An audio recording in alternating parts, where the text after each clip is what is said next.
Nós estamos trabalhando a exposição sequencial do livro de Gênesis.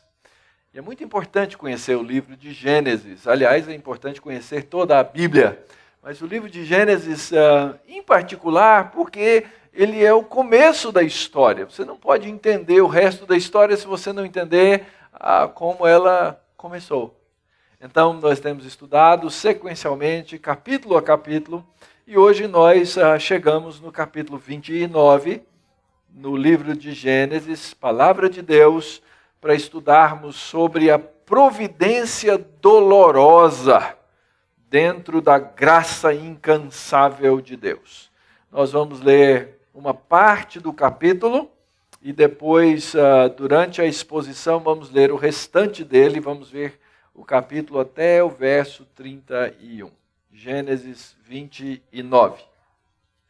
Diz assim a palavra de Deus: Pôs-se Jacó a caminho e se foi à terra do povo do Oriente. Olhou, e eis um poço no campo, e 3 rebanhos de ovelhas deitados junto dele, porque daquele poço davam de beber aos rebanhos. E havia grande pedra que tapava a boca do poço. Ajuntavam-se ali todos os rebanhos, os pastores removiam a pedra da boca do poço, davam de beber às ovelhas e tornavam a colocá-la no seu devido lugar. Perguntou-lhes Jacó: Meus irmãos, de onde sois? Responderam: Somos de Harã. E perguntou-lhes: Conheceis a Labão, filho de Naor? Responderam: Conhecemos. Ele está bom? Perguntou ainda Jacó. E responderam: Está bom. Raquel, sua filha, vem vindo aí com as ovelhas. Então lhes disse: É ainda pleno dia, não é tempo de se recolherem os rebanhos? Dai de beber às ovelhas e de apacentá-las. Não podemos, responderam eles, enquanto não se ajuntarem todos os rebanhos e seja removida a pedra da boca do poço e lhes demos de beber. Falava-lhes ainda quando chegou Raquel com as ovelhas de seu pai, porque era pastora. Tendo visto Jacó a Raquel, filha de Labão, irmão de sua mãe, e as ovelhas de Labão, chegou-se, removeu a pedra da boca do poço, deu de beber ao rebanho de Labão, irmão de sua mãe. Feito isso, Jacó beijou a Raquel, e erguendo a voz, chorou. E então contou Jacó a Raquel que ele era parente de seu pai, pois era filho de Rebeca. Ela correu e comunicou ao seu pai. E tendo Labão ouvido as novas de Jacó, filho de sua irmã, correu-lhe ao encontro, abraçou, beijou, levou para casa. E contou Jacó a Labão os acontecimentos de sua viagem. E disse-lhe Labão: De fato, és meu osso e minha carne. E Jacó, pelo espaço de 1 mês, permaneceu com ele. Vamos orar? Senhor, nós agradecemos pela tua palavra. Agradecemos pelo privilégio de poder ler nela e conhecer nela as coisas que o Senhor fez no passado e a maneira como o Senhor mesmo projetou e executou a redenção do teu povo através de homens, mulheres imperfeitos como nós somos, mas dentro de um plano e de um projeto perfeito que o Senhor mesmo fez acontecer para que pudéssemos ser o teu povo, para que pudéssemos ser a tua igreja. Assim, ó Deus, pedimos que nessa manhã nos ensines por essa palavra viva e que ao lermos esse teu santo livro, nosso coração exulte em alegria por conhecer a ti mesmo, por saber o que o Senhor tem preparado para o teu povo.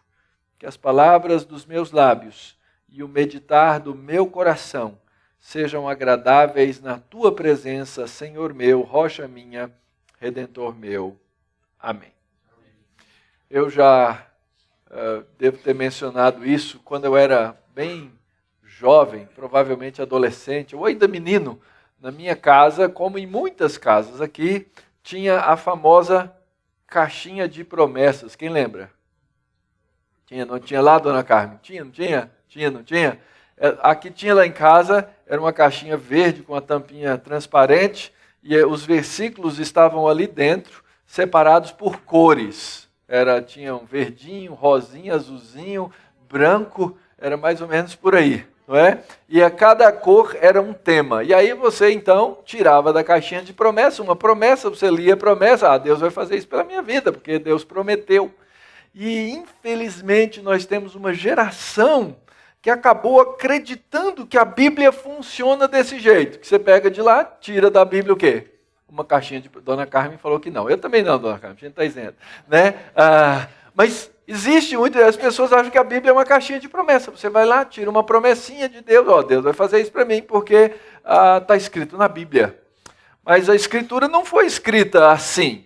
Ela nos foi dada como uma grande história, um livro completo, cheio de situações que nós precisamos entender para entender as promessas que estão inseridas nela.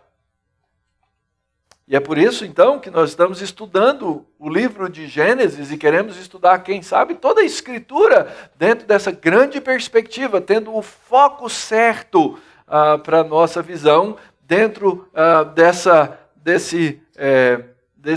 desses 4 pés que sustentam, esses 4 pilares que sustentam a história da Bíblia. O fato de que Deus é um Deus o quê? Criador. E nós vimos lá no Salmo, Deus Criador. O fato de que o homem pecou, e a gente vai aprender isso aonde? Em Gênesis, no capítulo 3. Então a gente aprende sobre a criação no capítulo 1 e 2. Aprende sobre a queda e as suas consequências no capítulo 3 e em toda a Bíblia. Toda a Bíblia. Depois a gente aprende também no capítulo 3 a respeito da redenção, da salvação que Deus traz ao homem caído, pecador, morto. E nós temos uma esperança, nós aguardamos a consumação de Deus. Aquele momento, aquele tempo em que Deus vai completar todo o seu plano. E tendo completado todo o seu plano, nós lemos lá no livro de Apocalipse, será o tempo em que não haverá mais choro, nem lágrima, porque Deus estará totalmente presente na nossa vida, como já está hoje. Mas nós vivemos ainda num momento de espera, até que essas coisas todas se manifestem e nós não tenhamos mais pecado. Ao longo do livro de Gênesis, então, nós vimos criação dos céus e da terra, vimos sobre a descendência de Adão, a descendência de Noé, os filhos de Noé, os descendentes de Sem, os descendentes de Terá, os descendentes de Ismael, até que nós chegamos nessa sessão que estamos estudando, que são os descendentes de Isaac. Mais especificamente, estamos avaliando e entendendo como a graça de Deus trabalhou nessa descendência de homens de coração duro, e como Deus os quebrantou ao longo da história. No capítulo 27, nós vimos o que Jacó aprontou junto com a sua mãe Raquel. Ele, depois de ter roubado a primogenitura do seu filho, do seu irmão, agora mãe e filho se ajuntam para enganar o pai Isaac, aquele homem que estava num estado na velhice, praticamente cego, e eles enganam o pai que também vivia de auto-engano. E aí então nós vimos que esses irmãos, Esaú e Jacó, se tornam inimigos, e o que vai acontecer depois é que esse filho Jacó, o enganador, vai ter que fugir de casa. E ele foge de casa para ir para as terras, para o lugar onde vivia o seu tio Labão, que nós vamos encontrar na nossa história de hoje, e também para se casar lá naquela terra, para que ele pudesse manter as coisas dentro da sua própria família, dentro da sua própria casa. E esse Jacó, então, que engana para sair rico, sai fugido da casa do seu pai e sai o quê? Pobre. Na expressão que nós usaríamos contemporânea, saiu com a mão na frente e outra atrás. Não tinha nada. Sai perambulando. Mostra que, apesar do seu caráter, Deus trabalha com ele, O texto nos mostra que o seu irmão representava a semente da serpente. Nós já estudamos que todo o livro de Gênesis e toda a Bíblia, na verdade, ela diz que só existem dois grupos de pessoas: os filhos de Deus e os que não são filhos de Deus. Aquela história, todo mundo é filho de Deus, não está escrito na Bíblia. Não está escrito na Escritura. Na Escritura é dito que se alguém é por ou se alguém é contra. Não tem meio termo, não tem meio campo, não. Jesus diz que há quem o siga, quem não o segue é contra. Ora, essa história nasce em Gênesis capítulo 3, essa divisão das duas sementes. A semente santa de Deus, que vai formar o povo de Deus, e uma semente corrompida, que são aqueles que, em última análise, seguem a Satanás. Então, confirmam-se as duas sementes, e Jacó sai de casa, e quando ele sai de casa, ele tem um encontro com Deus. É nesse momento, então, que ele descobre a casa de Deus. Lembram? Betel. Deus se faz presente aqui. Naquele lugar onde ele dormiu, sem nada, usou uma pedra por travesseiro. Você pode ler essa história todinha no capítulo 28, o capítulo anterior, quando você chegar em casa. Mas Jacó ficou impactado. Aquilo foi um momento de mudança na vida de Jacó, quando pela primeira vez ele começa a descobrir Deus como um Deus presente, como um Deus real. Até esse ponto da história, sempre que se refere a Jacó, ele fala assim: o seu Deus, o Deus dos pais, o Deus do fulano, nunca é o meu Deus. A partir de agora ele começa a perceber o seu Deus. Isso não significa que ele está pronto, isso não significa que ele cresceu absolutamente porque teve uma visão de uma noite, um sonho de uma noite para o dia, mas nós vamos entrar agora numa parte da história que vai mostrar a escola do deserto, e isso que eu chamei aqui na nossa exposição de a providência dolorosa. Por quê? Porque Deus não vai deixar de prover na vida de Jacó. Aliás, ele havia prometido as mesmas promessas do seu avô Abraão, que ele havia prometido ao seu pai Isaque. Agora ele promete para ele: olha, eu vou te abençoar, eu vou cuidar de você, você vai ter uma grande descendência, na sua descendência serão abençoadas todas as famílias da terra. E Deus disse: eu estou contigo. Eu estou com você, Jacó. Eu vou fazer você voltar para essa terra, não vou te desamparar. Verso 15 do capítulo anterior. Mas o fato é que mesmo Deus tendo dito todas essas coisas para Jacó, ele caminha mais um pedaço da sua estrada e ele esquece de Deus. E aqui vem a primeira lição para nós. Se você está aqui nessa manhã e você já encontrou-se com Deus, você já foi salvo por Jesus Cristo, dá uma olhadinha na sua vida. E olha quantos dias da sua vida, quantas situações da sua própria história em que você toma as coisas para resolver por você mesmo e você não lembra de Deus na sua história. É isso que a gente vai ver na história de Jacó hoje. Pode deixar, Deus, eu faço do meu jeitão. Olha, eu sou o Mauro, eu faço do jeito Mauro de ser. Eu resolvo as minhas coisas, eu sou autossuficiente. Deixa comigo, Deus. E esqueço de Deus. Mesmo Deus tendo me tirado do pecado, mesmo Deus tendo me tirado da morte, mesmo Deus tendo convertido o meu coração, eu ainda quero ser autossuficiente. E eu já disse para vocês, essa é uma regra hermenêutica, uma regra de interpretação da Bíblia. Sempre que você encontrar um personagem da Bíblia fazendo uma bobagem, coloque-se no lugar dele, porque você é muito parecido com ele. Você nunca é o herói da história. Então eu sou o Jacó nessa história. E nós vamos ver como isso se assemelha àquilo que nós somos. E é interessante, os autores da Bíblia, ou no caso aqui o autor, ele escreveu esse capítulo para que nós pudéssemos lê-lo em comparação, em contraste. Por isso que é importante você ler a Bíblia sequencialmente e fazer as exposições sequencialmente. Duas coisas devem chamar a sua atenção. Aí, por isso é importante que você acompanhe todos os sermões da sua igreja. Por isso que o seu pastor briga tanto com você quando você não aparece no domingo. Porque você perde uma parte e depois você não tem a chave de comparação dessas coisas. Então, quando a gente lê essa história, a gente vai lembrar de algumas coisas.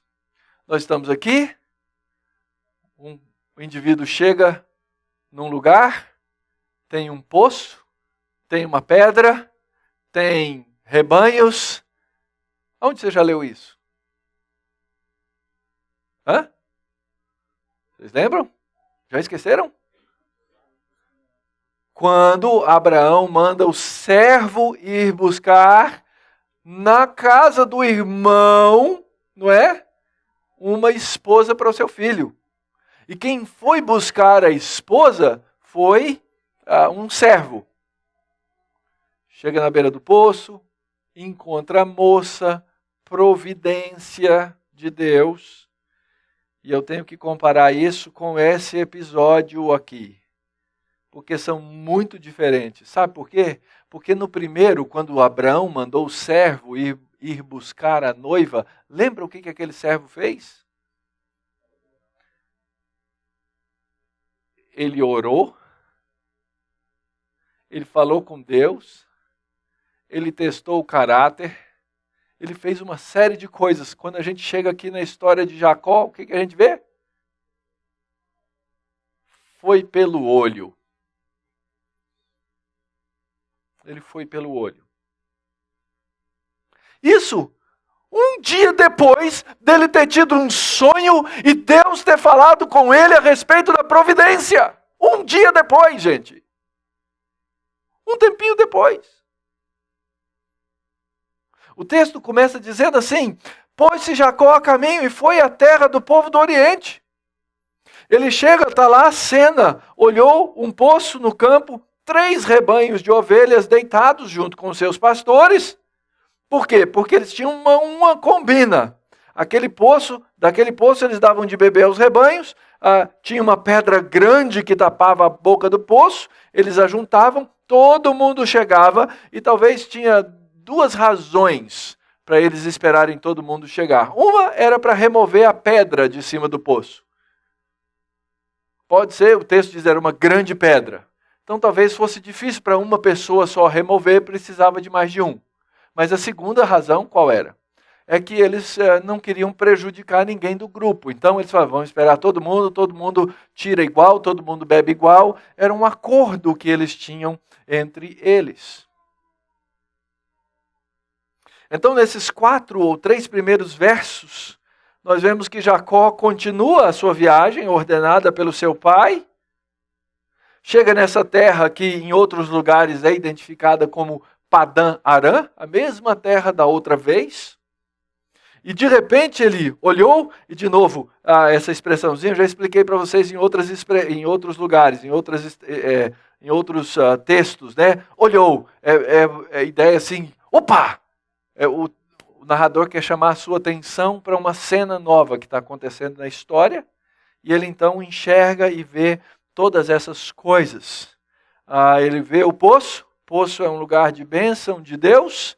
Agora a gente sabe que deve comparar essa história do poço com aquela outra história do poço. É por isso que o autor colocou o poço no meio da história.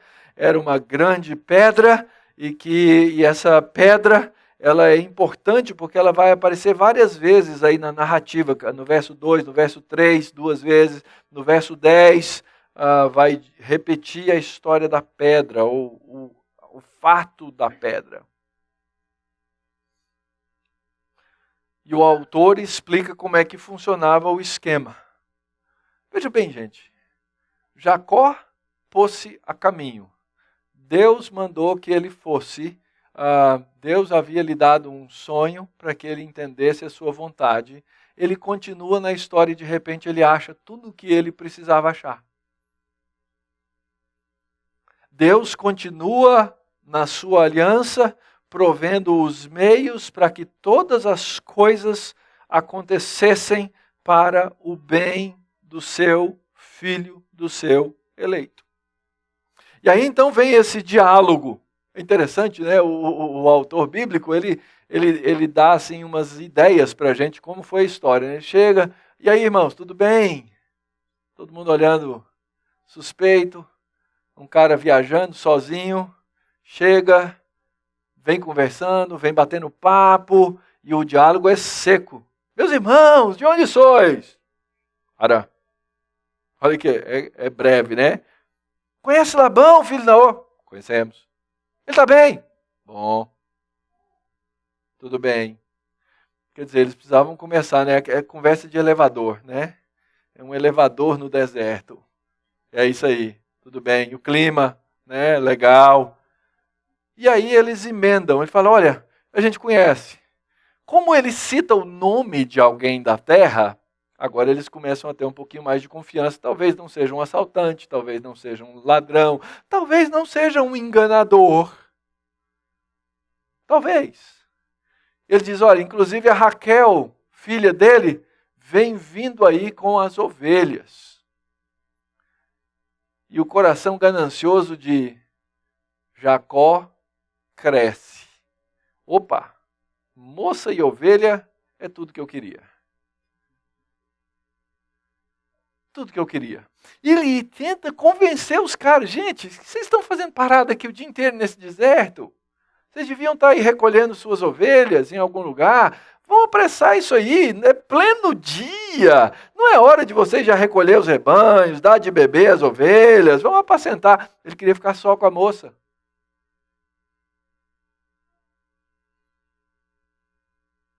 Movido pelo seu coração. Mas eles respondem como deveriam, não podemos. Enquanto a gente não se ajuntar, primeiro para que todo mundo possa tirar a pedra junto, a gente dá de beber todo mundo junto e a gente fecha de novo o poço. Para que ninguém tome um do outro e para que o poço fique protegido até que a gente volte no dia de amanhã para fazer a mesma coisa. Apesar da ganância de Jacó, a aliança de Deus é continuada.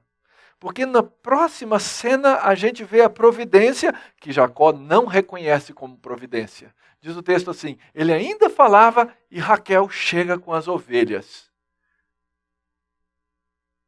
Porque era pastora. Gente, isso não é base para a ordenação feminina, tá?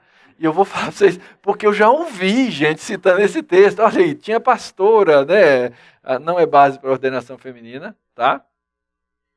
Ela era pastora de ovelhas. Aliás, uma coisa não comum para mulheres, porque era um trabalho árduo, não era uma coisa fácil.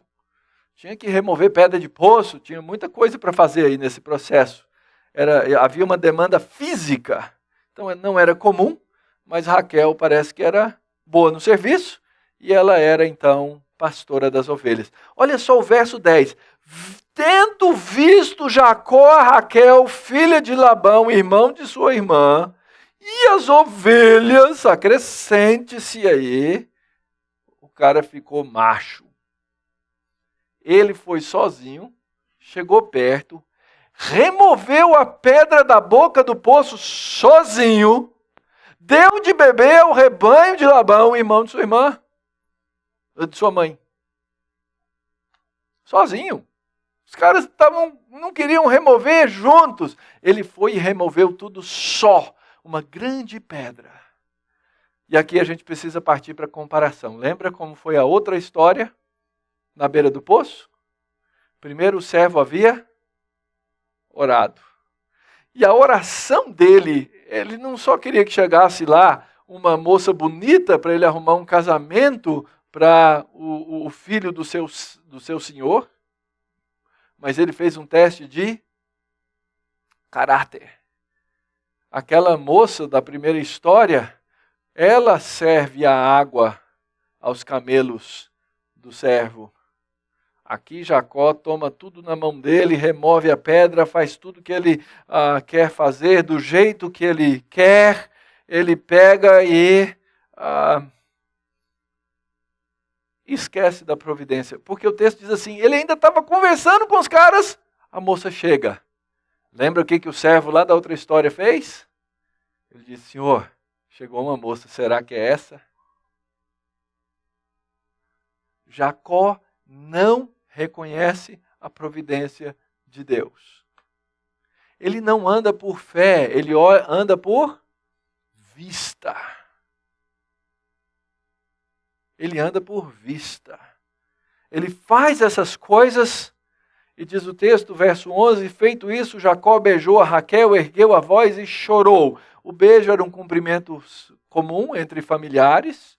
Ele, nesse processo, se identificou com ela, não foi um beijo romântico, ainda que os olhares dele já estivessem nesse sentido. Diz o texto que ele ergueu a voz e chorou. Sabe quando você finaliza uma coisa difícil, dura, que chega lá no fim você chora? E alguém pergunta assim, por que você está chorando? Você responde, qual que é a resposta? Não sei, né? Quando você termina alguma coisa difícil, complicada, você chora. Pelo menos alguns. Porque você completou uma tarefa.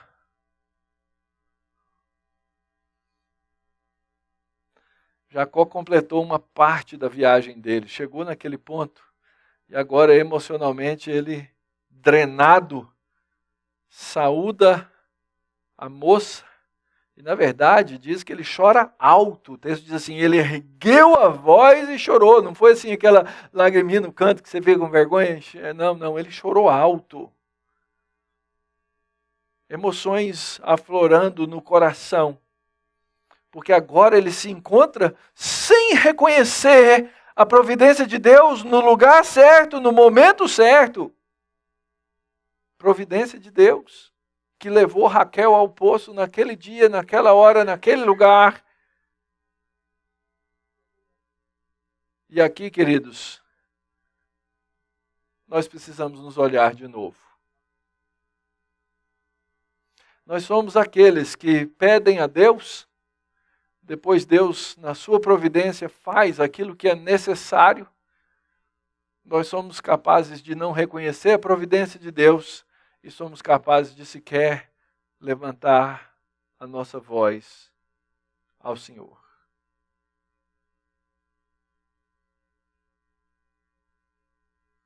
Você acredita nisso que a Escritura fala, que todas as coisas cooperam para o bem daqueles que amam a Deus, aqueles que andam conforme os seus mandamentos, nos seus caminhos? Você acredita nisso?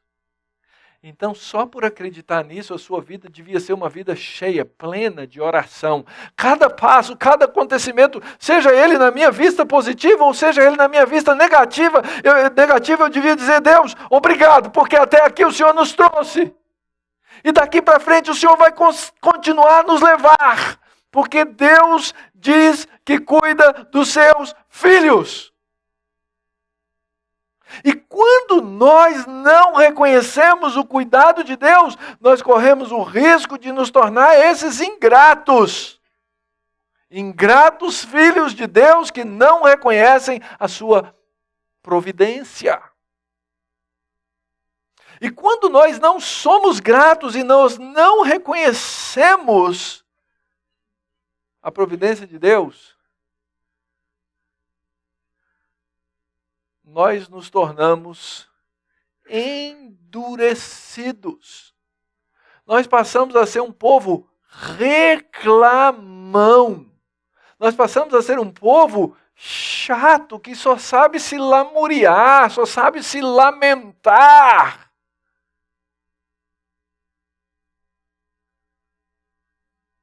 E nós não fomos criados para isso.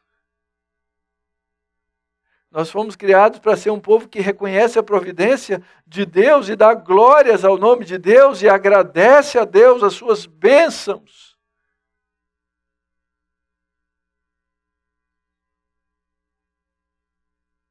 Muitas vezes a providência de Deus, ela se manifestou na história do povo de Deus pela oração. Mas às vezes ela se manifesta com gente até que como Jacó, em insensatez, não ora. Sabe por quê? Porque a Bíblia é muito clara. Ela diz que Deus não desiste de um filho. Deus não desiste dos seus filhos. Então é importante entender na história que a aliança de Deus foi continuada. Deus continua cuidando e provendo sobre Jacó, apesar de Jacó ser Jacó. Eu não sei em que lugar você se encontra na sua caminhada. Mas no coração de todos nós existe um pedacinho desse coração enganador. A Escritura diz que o coração do homem é desesperadamente enganoso.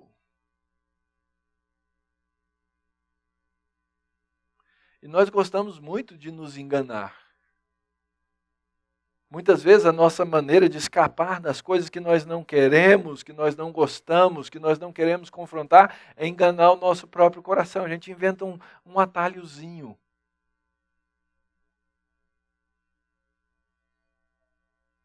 Muitas vezes nós somos Jacós. Não reconhecemos a providência de Deus. Como continua a nossa história? Então, depois do choro, depois do beijo, Jacó contou a Raquel: olha, eu sou seu parente, eu sou parente do seu pai, a minha mãe saiu daqui muitos anos, ela é irmã do seu pai, pois ele era filho de Rebeca, e ela ficou entusiasmada, emocionada com aquela história, correu e comunicou a seu pai, igualzinho na história do capítulo 24.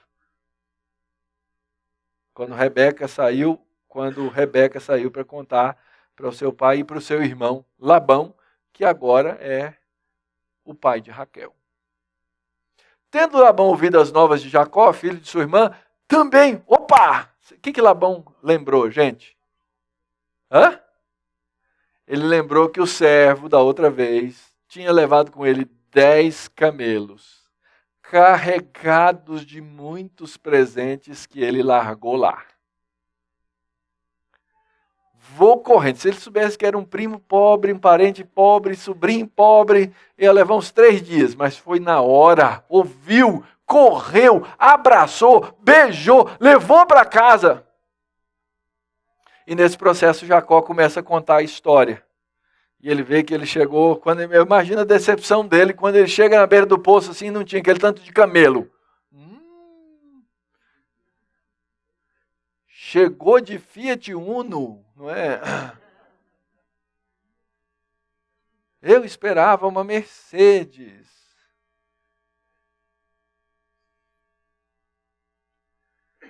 E aí Jacó conta algumas histórias que lhe haviam acontecido, a gente não sabe exatamente o que, mas é muito interessante o verso 14. E Labão disse assim: de fato, nós somos farinha do mesmo saco. É isso. Essa é a ideia. Nós somos farinha do mesmo saco. Você é igualzinho eu, viu, cara? Estou me identificando aqui. Pintou um clima, não é? E diz o texto, Jacó, pelo espaço de 1 mês, ficou morando na casa do seu tio. Começou a trabalhar. A gente já viu que Jacó era um cara meio caseiro, mas aparentemente o tio gostou, viu que ele não era preguiçoso, ele era um trabalhador. E como ele conhecia as histórias, agora é interessante perceber como as coisas se invertem. Lendo o texto bíblico de novo, verso 15. Depois disse Labão a Jacó: acaso por seres meu parente, irás servir-me de graça? Dize-me, qual será o teu salário? Ora, Labão tinha 2 filhas, Lia, a mais velha, e Raquel, a mais moça. Lia tinha os olhos baços, porém Raquel era formosa, de porte e de semblante. Jacó amava a Raquel e disse: já sei o salário, 7 anos te servirei por tua filha mais moça Raquel. E respondeu Labão: melhor eu dar para você do que dar para outro por aí, né? Em vez de dar a outro homem. Então fica comigo, 7 anos. E assim, por amor a Raquel, serviu Jacó 7 anos. E estes lhe pareceram como poucos dias, porque muito a amava. Queridos, a história parece simples. Veja bem, nós caminhamos de duas histórias que demoraram um pouquinho tempo. Um sonho que durou uma noite, um dia, agora um encontro que durou uma tarde, aí um mês, agora vai começar uma história de 14 anos. Na verdade, 21 anos.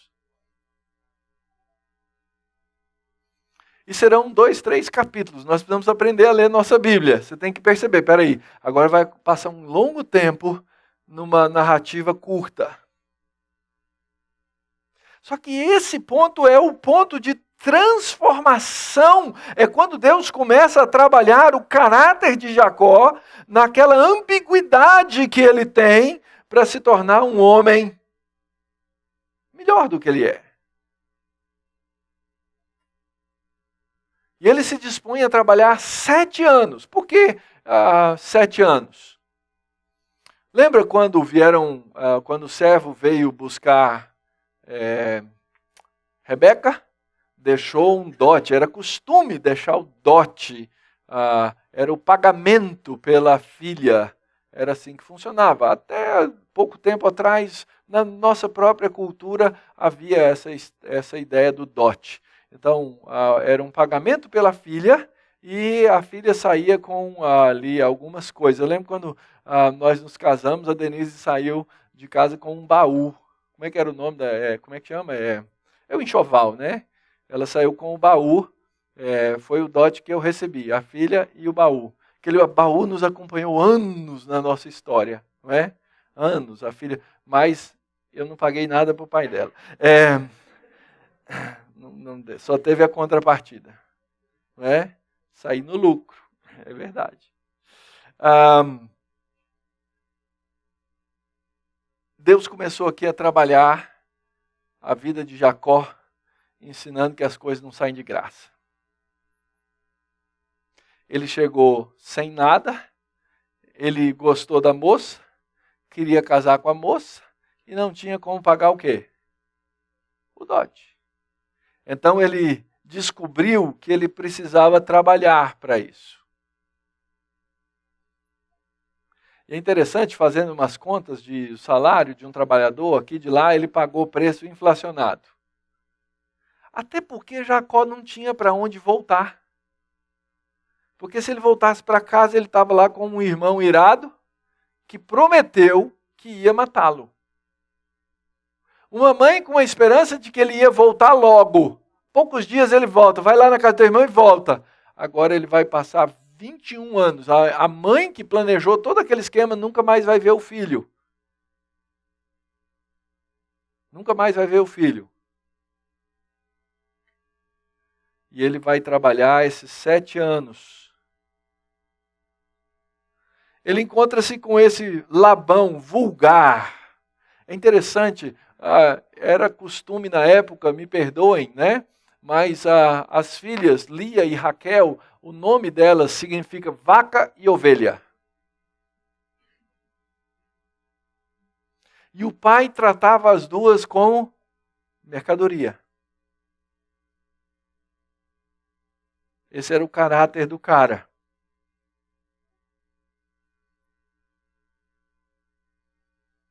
Mas tem uma palavra-chave aí nesse texto. Irás servir-me? Lembra qual foi a promessa, qual foi a bênção que Deus deu a Jacó naquele engano? De que o irmão ia servi-lo. Só que ele vai passar anos e anos e anos servindo para poder chegar onde ele precisa. Então o texto diz, vai me servir de graça. Depois o texto diz assim, 7 anos te servirei por tua filha. E essa palavra servir vai aparecer várias vezes. Ela chama a nossa atenção no texto. Porque ele vai trabalhar muito para ter o seu caráter transformado. A negociação é interessante. Olha, você está aqui, você está trabalhando, você está comendo da minha mesa, mas você está trabalhando, então vamos fazer um negócio aqui. Labão tem fala mansa. O texto apresenta as duas filhas. Diz o texto que, Lia era sem gracinha.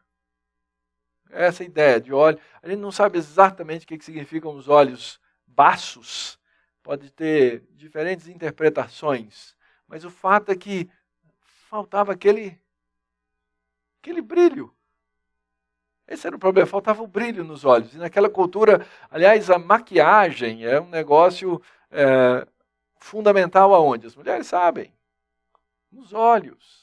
Para fazer o olho brilhar, para ressaltar os olhos. Então, se você pegar todo tipo de maquiagem, qual é a parte que tem mais maquiagem? É o olho. Né? Me deem aí as mulheres, rímel, sombra. O que mais, gente? Me ajuda aí. Eu tenho 2 mulheres em casa, mas... Né? E olha, elas gastam tempo com esses olhos, viu? É impressionante. Acho que elas querem me impressionar, não sei. Mas o fato é que ela tinha olhos baços. A outra não. A outra se destacava. E ele foi logo dizendo, vou trabalhar 7 anos por Raquel.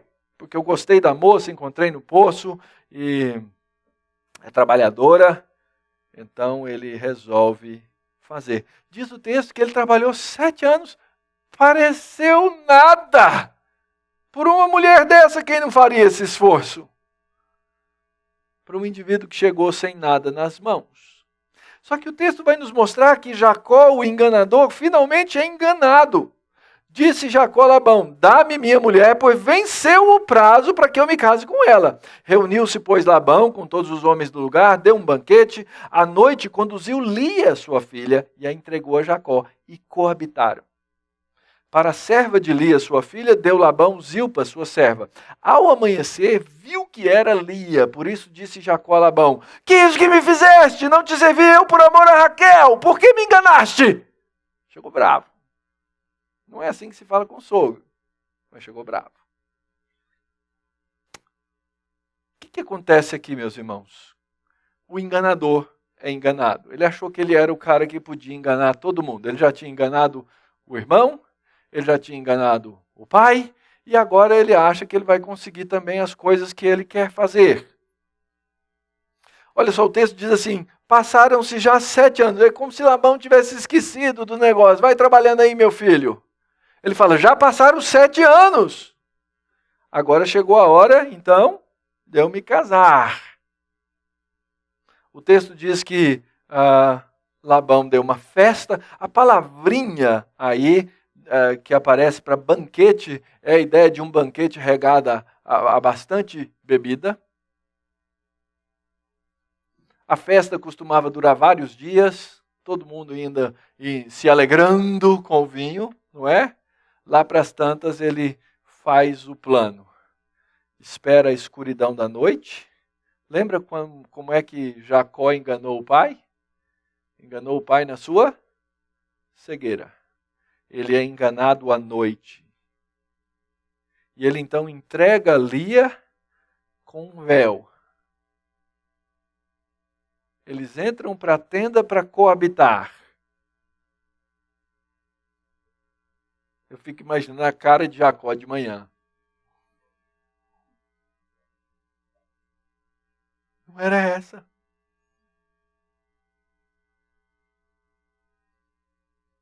Deve ter saído bravo, se vestindo da tenda para confrontar o sogro. Que é isso que me fizeste?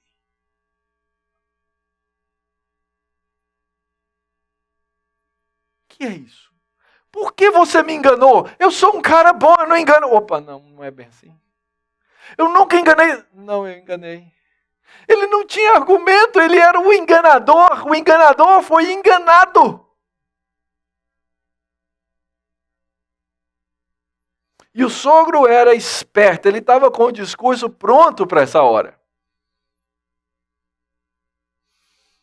Respondeu Labão, calma, jovem.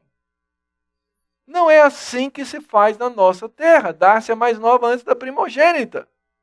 Decorrida a semana dessa, dar-te-emos também a outra, pelo trabalho de mais 7 anos que ainda me servirás.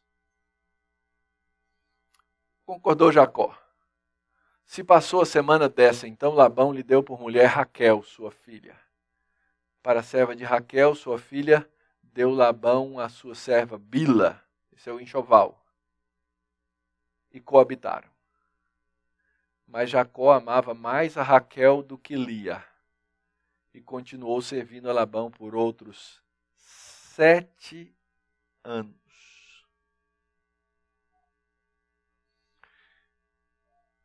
Imagina a cara de Jacó. Labão falando, calma, rapaz.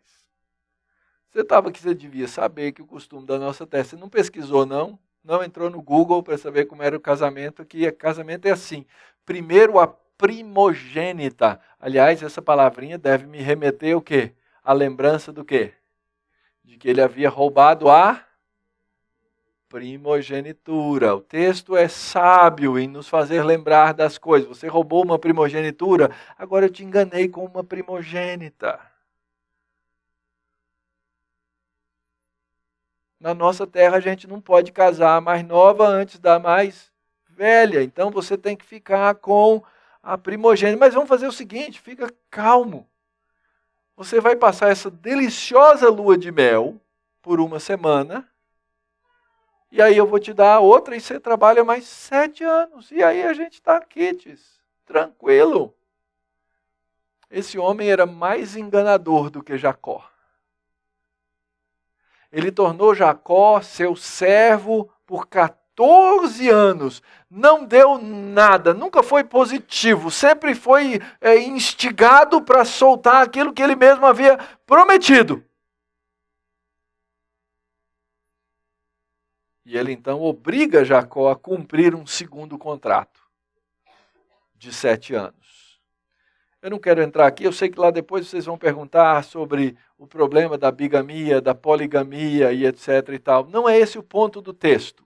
Aliás, tem mais um problema aqui, porque lá na frente na lei, a Escritura vai inclusive proibir que um homem se case com irmãs. Que deve ser mais problemático. Mas proíbe que ele se case com irmãs. Mas o fato é que o amor dos olhos foi o que pesou aqui para Jacó. E ele não tinha o que fazer, trabalhou por mais 7 anos. E a providência? A providência é que no final nós vamos encontrar entre essas mulheres, inclusive a que Jacó não amava, o filho Judá, do qual vai vir o nosso Redentor. Do filho de Lia vem o Salvador do próprio Jacó. Como a história bíblica é impressionante. Das coisas que nós não esperamos, das pessoas que nós não valorizamos, Deus faz coisas que são tremendas. E nós vamos fazer o quê? Primeira coisa, lembre-se de um detalhe importante, fundamental. A providência está acima de nós. A providência envolve a eleição, a providência envolve os caminhos que Deus vai usar para trazer salvação ao seu povo. O que vai acontecer aqui nesses 14 anos é o teste do caráter de Jacó. É um processo de refinar nessa vivência com um cara que é mais enganador do que ele.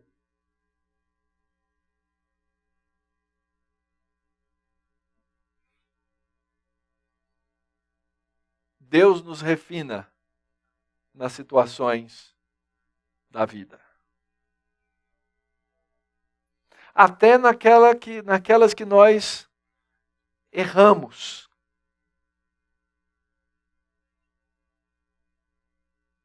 Porque Deus, na sua graça, Ele usa dos princípios que Ele mesmo colocou na sua palavra para o nosso crescimento, para a nossa aprendizagem, para a nossa vida como um todo. Existe uma coisa que é clara na Bíblia, que é um princípio de reciprocidade. E veja bem, isso não vale para a nossa salvação. Nossa salvação nós recebemos por graça. Mas a mesma escritura que diz que nós recebemos salvação por graça, é a escritura que nos ensina que nós colhemos aquilo que nós plantamos. Se você que é crente no Senhor Jesus, que foi salvo pelo Senhor Jesus, resolver plantar ao longo da sua história coisas que não sejam as coisas do Espírito Santo,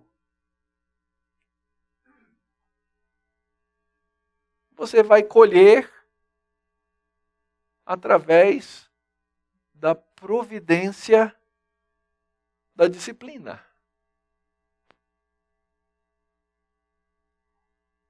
Nós precisamos, irmãos, aprender a plantar coisas que são espirituais. Em Gálatas, capítulo 6, o apóstolo Paulo diz assim: mas aquele que está sendo instruído na palavra, faça participante de todas as coisas boas, aquele que o instrui. Não vos enganei, de Deus não se zomba, pois aquilo que o homem semear, isso também ceifará. Porque o que semeia para a sua própria carne, da carne colhe corrupção. Mas o que semeia para o Espírito, do Espírito colhe vida eterna.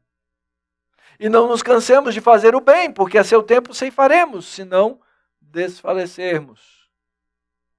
Por isso, enquanto tivermos oportunidade, façamos o bem a todos, mas principalmente os da família da fé. Nesse caso, o apóstolo Paulo estava falando de dinheiro.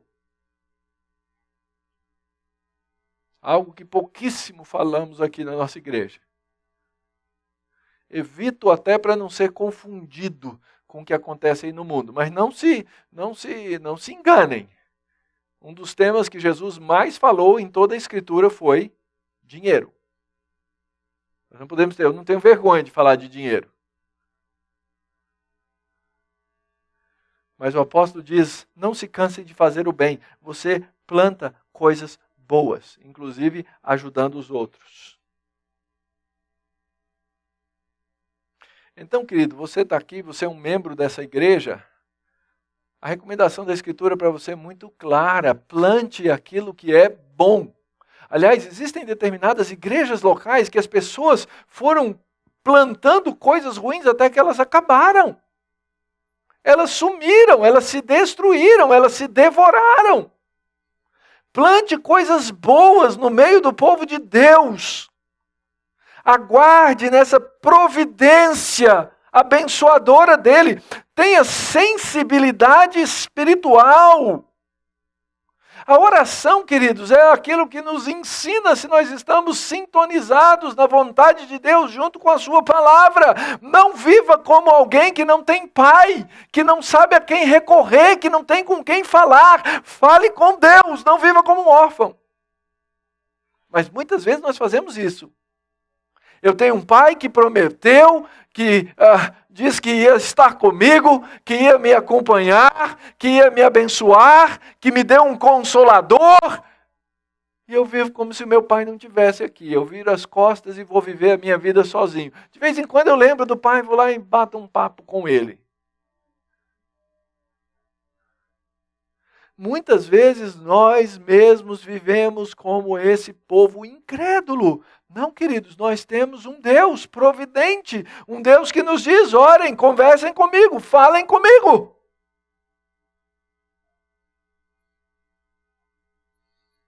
Não seja como Jacó,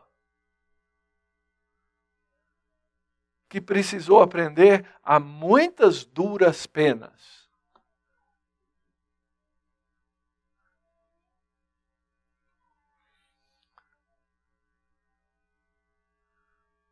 E eu disse lá atrás que Deus vai usar esses anos todos para transformar o caráter de Jacó.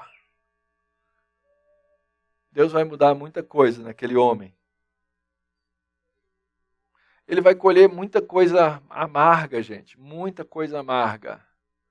Dificilmente dá para olhar para o quadro inteiro da vida de Jacó e dizer assim, esse cara viveu um shalom. Não. Você vai ler lá no fim, nós vamos ver isso lá no fim da vida dele, é um cara amargo, triste. Mas eu tenho certeza que esse não é o projeto de Deus para nós, nem para mim, nem para você. Nós somos um povo chamado por Deus para fazer uso dos meios de graça que Ele nos deu. E vai parecer muito simplista o que eu vou dizer, mas a palavra de Deus, ela nesse sentido, ela é simples. Primeira coisa, encontre uma igreja onde a palavra de Deus é lida, exposta e vai lhe confrontar. Porque se você quiser ir para uma igreja em que o pastor vai dizer coisas que você quer ouvir, você vai ouvir o que você quer. Mas vá a uma igreja, frequente uma igreja, ouça a palavra de Deus, seja confrontado pela palavra de Deus.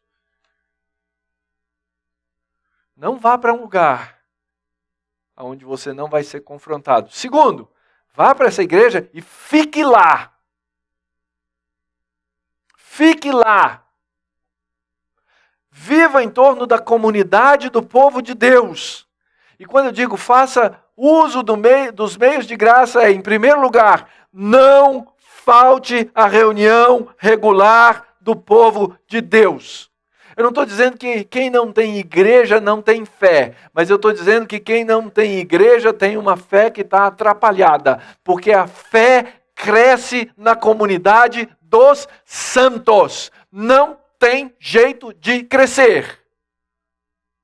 Senão você vai ficar passando por Betel e vai ficar ouvindo, tendo sonhos que não vão fazer diferença. Ou você vai chegar na beira do poço e não vai saber dizer para Deus, Deus, é isso que o Senhor quer? E não vai saber dizer para Deus, muito obrigado pelo que o Senhor fez.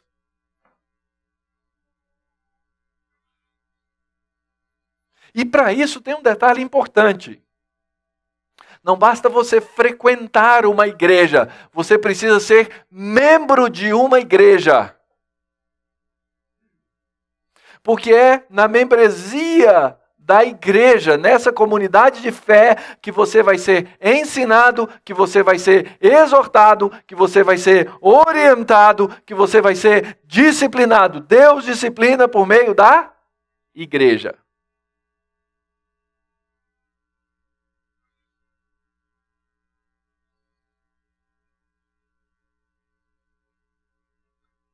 As coisas mais importantes, as decisões mais importantes da sua vida, você não deveria tomar essas decisões sozinho.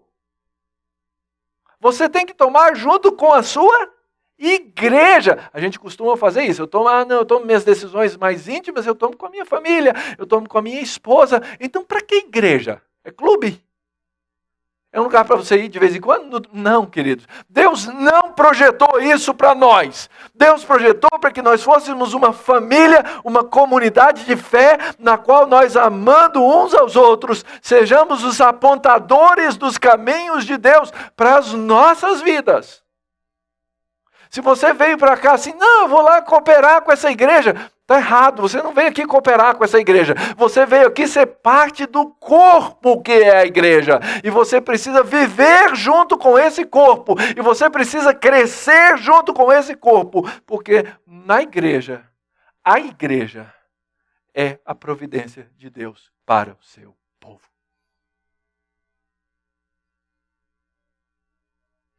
Frequência, estar junto, comunhão, oração, participar dos sacramentos. Nós não somos um clube. Nós somos o povo de Deus. E Deus, por meio da sua igreja, quer ajudar a transformar o seu caráter. E eu gostaria de ver você assim falando, pastor, Deus está mudando o meu caráter. Pastor, eu não sei o que Deus quer mudar no meu caráter. Mas eu sou só um, o reverendo Jonatas é só um, mas como comunidade da fé, nós podemos olhar o que Deus vem transformando no caráter de todos nós.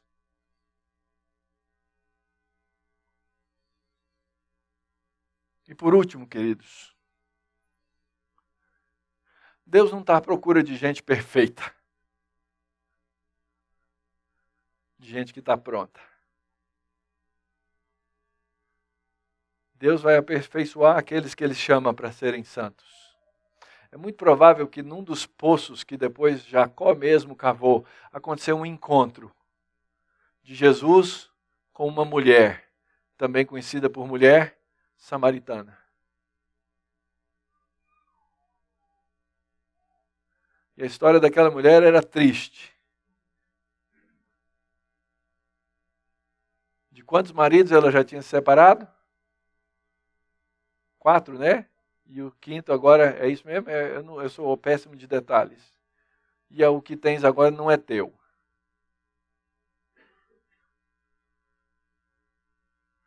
E Jesus, na beira daquele poço, não perdeu a oportunidade de dizer para ela: existe uma fonte de água viva.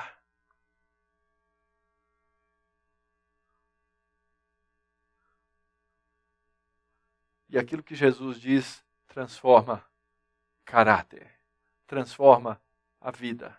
A gente passa o resto da nossa vida cristã lutando contra os nossos pecados, mas é um processo transformador para a glória de Deus. E quando Deus te chamar e Deus vier te disciplinar, não rejeites a disciplina. Não rejeita a disciplina de Deus.